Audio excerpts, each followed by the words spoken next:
Hello friends, कैसे हैं आप सब। टीजीटी आर्ट गुरु में आपका स्वागत है। आज का हमारा टॉपिक है बंगाल स्कूल के कलाकार। कल हमने ईवी हैवेल को देखा और आज हम बंगाल स्कूल के कलाकार के इस दूसरे पार्ट में अवनींद्रनाथ टैगोर को देखेंगे। बंगाल स्कूल के स्थापना में अवनींद्रनाथ का योगदान महत्वपूर्ण रहा है और इनके प्रयासों से ही बंगाल स्कूल आगे फली फूली। अवनींद्रनाथ टैगोर को हम अवनी बाबू के नाम से भी जानते हैं, तो चलिए इनके बारे में और हम विस्तार से जानते हैं। अवनींद्रनाथ टैगोर की यह पेंटिंग भारत माता के नाम से जानी जाती है। इसको 1905 में इन्होंने चित्रित किया था। भारत माता वास पद्धति से इन्होंने बनाया था और इसका संग्रह विक्टोरिया मेमोरियल कोलकाता में है। चलिए हम अब अवनींद्रनाथ टैगोर के बारे में आगे आपको विस्तार से बताते हैं।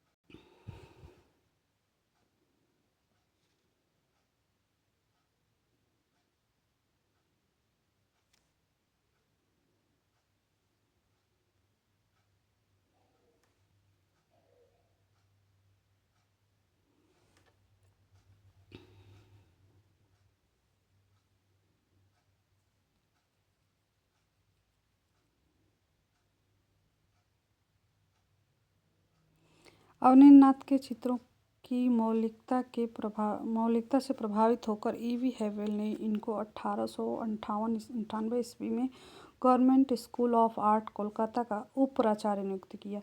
हम हमेशा कंफ्यूज हो जाते हैं कि 1898 में ये वहाँ के प्राचार्य थे। जी नहीं, यहाँ ये 1898 में उप प्राचार्य नियुक्त हुए थे।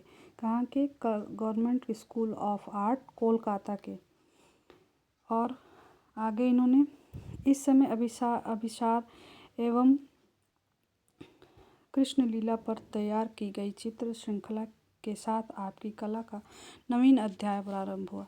इस समय ये जो हैं अभिसार और कृष्ण लीला पर तैयार की गई चित्र श्रृंखला, इन्होंने कृष्ण लीला पर एक चित्र श्रृंखला तैयार की। फिर आगे इन्होंने सन 1903 में आमंत्रित जापानी चित्रकार ओकाकुरा और हिंसदा, ये दो चित्रकार हैं, ओकाकुरा और हिंसदा। ये हमारे एग्ज़ाम में आता है कि जापानी चित्रकार कौन है, या फिर ऐसे आता है ओकाकुरा कहाँ का चित्रकार है, तो ओकाकुरा जापानी चित्रकार है। ओकाकुरो और हिंसदा तथा वाई ताइकॉन से प्रभावित होकर अवनींद्रनाथ ने जापानी तत्वों का समावेशन अपनी कला में किया। इन्होंने अपनी कला में इनसे ही प्रभावित होकर इन्होंने किया। आगे देखते हैं। अवनींद्रनाथ ने निजी तकनीकी के साथ जापानी वास्तु तकनीकी को संश्लेषित किया।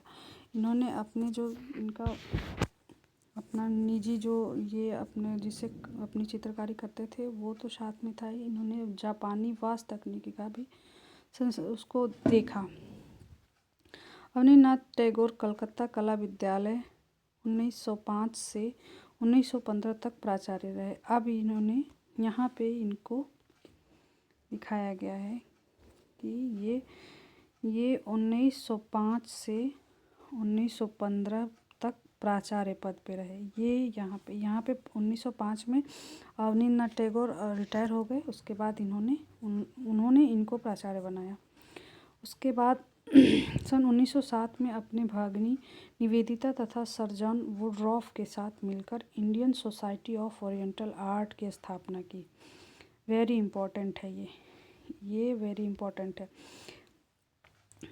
पूछा जाता है Indian society of oriental art की स्थापना कब हुई, तो ओरिएंटल आर्ट की स्थापना हुई थी 1907 में। Indian society of oriental art की स्थापना 1907 में हुई। स्थापना किसने की थी, तो अवनींद्रनाथ टैगोर ने सिस्टर निवेदिता जो इनकी भगिनी थी, इनके साथ और जॉन वुडरॉफ के साथ मिलकर इन्होंने इस सोसाइटी की स्थापना की थी।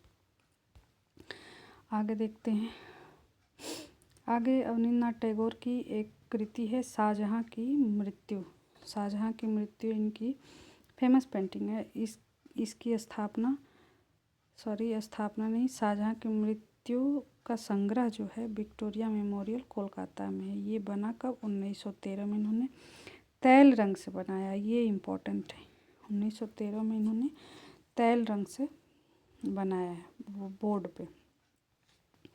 बोर्ड पे तैल रंग से बनाया है।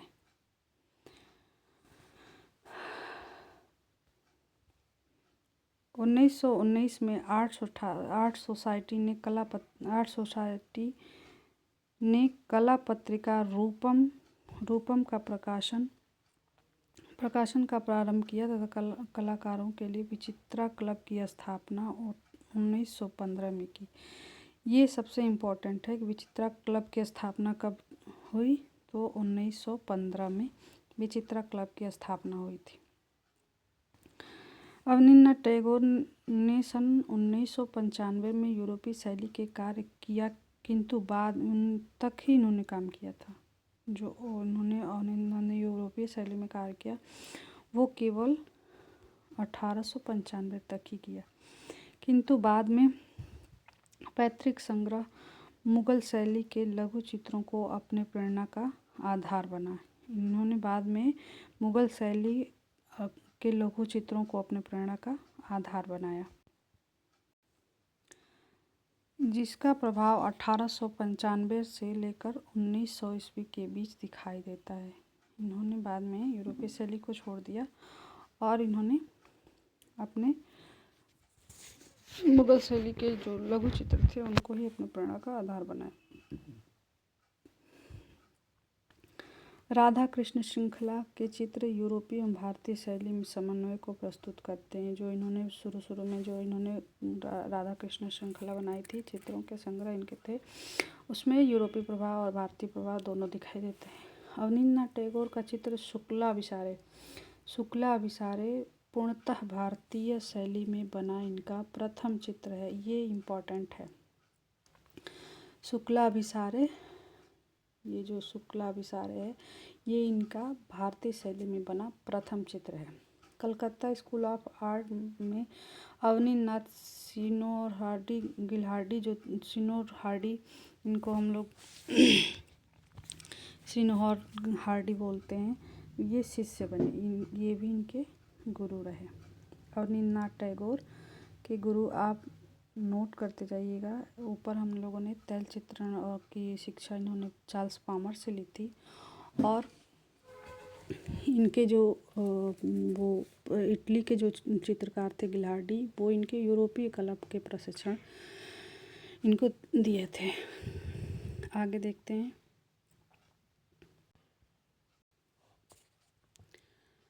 अवनींद्रनाथ टैगोर ने महान भारतीय शैलियों एवं चित्रों को अपनी प्रेरणा का आधार बनाया। इन्होंने जो भारत की शैली थी उसको इन्होंने प्रेरणा का अपने आधार बनाया। अवनींद्रनाथ टैगोर ने अजंता, राजस्थानी, पहाड़ी व मुगल शैली के चित्रों का अध्ययन कर चित्र श्रृंखला बनाई। ये जो अवनींद्रनाथ टैगोर थे, इन्होंने अजंता, राजस्थानी, पहाड़ी, मुगल शैली के चित्रों का अध्ययन कर चित्र श्रृंखला तैयार किया था। इन्होंने बुद्ध चरित, कृष्ण चरित आदि श्रृंखला तैयार की, जिसमें बुद्ध का जन्म, बुद्ध और सुजाता है। इनकी ये बहुत ही फेमस है, बुद्ध का जन्म और बुद्ध के और सुजाता, ये जो दोनों हैं, ये इनका महत्वपूर्ण पेंटिंग है। चलिए आगे देखते हैं। आकृति अंकन की महत्ता की दृष्टि से कवि कंकण और कृष्ण मंगल श्रृंखला उल्लेखनीय है। इनकी ये दोनों श्रृंखलाएं इम्पोर्टेंट हैं। अवनींद्रनाथ टैगोर 1905 से 1907 में उमर खयाम, विरही यक्ष एवं गणेश जननी जैसे चित्र श्रृंखलाओं को प्रक्षालन पद्धति से चित्रित किया। एग्ज़ाम में देता है कि प्रक्षालन पद्धति से इनकी कौन सी कृति है, तो आप हम ये याद कर सकते हैं। उमर खयाम, बिरही यक्ष और गणेश जननी। गणेश जननी कई बार पूछ चुका है, कृष्ण श्रृंखला है ये इनकी। नेक्स्ट है सन 1901 से 5 के दौरान आप अवनींद्रनाथ ने ऐतिहासिक चित्रों जैसे बिल्डिंग ऑफ ताज, शाहजहां के अंतिम दिन, मुगल संयोजक चित्र आदि चित्रों का निर्माण किया। इन्होंने शाहजहां का ये जो बनाया था अंतिम दिन, वो पेंटिंग को विक्टोरिया मेमोरियल कोलकाता में संग्रहित है। आगे देखते हैं।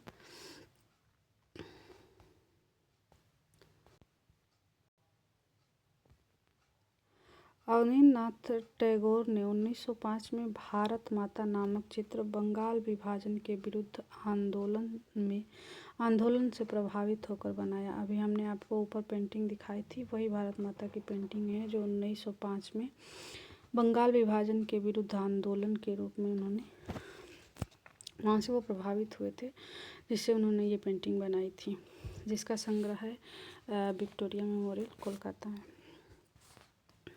चलिए आगे देखते हैं। अवनींद्रनाथ टैगोर कला के माध्यम से जीवन और समाज के सभी पक्षों से जुड़े रहे।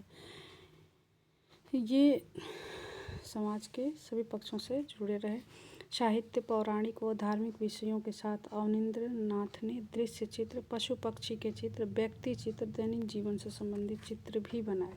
ये हमारे लिए इम्पोर्टेंट है। इन्होंने साहित्य पे भी चित्र बनाए, पौराणिक और धार्मिक विषयों पर भी बनाए, दृश्य चित्र भी बनाए और पशु पक्षियों के चित्र भी इन्होंने बनाए, व्यक्ति चित्र भी इन्होंने बनाए हैं और दैनिक जीवन से संबंधित चित्र भी इन्होंने बनाए हैं।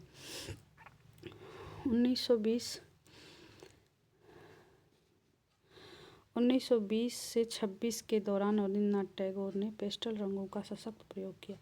1920 से 26, 6 साल इन्होंने पेस्टल रंगों का प्रयोग किया। आगे देखते हैं।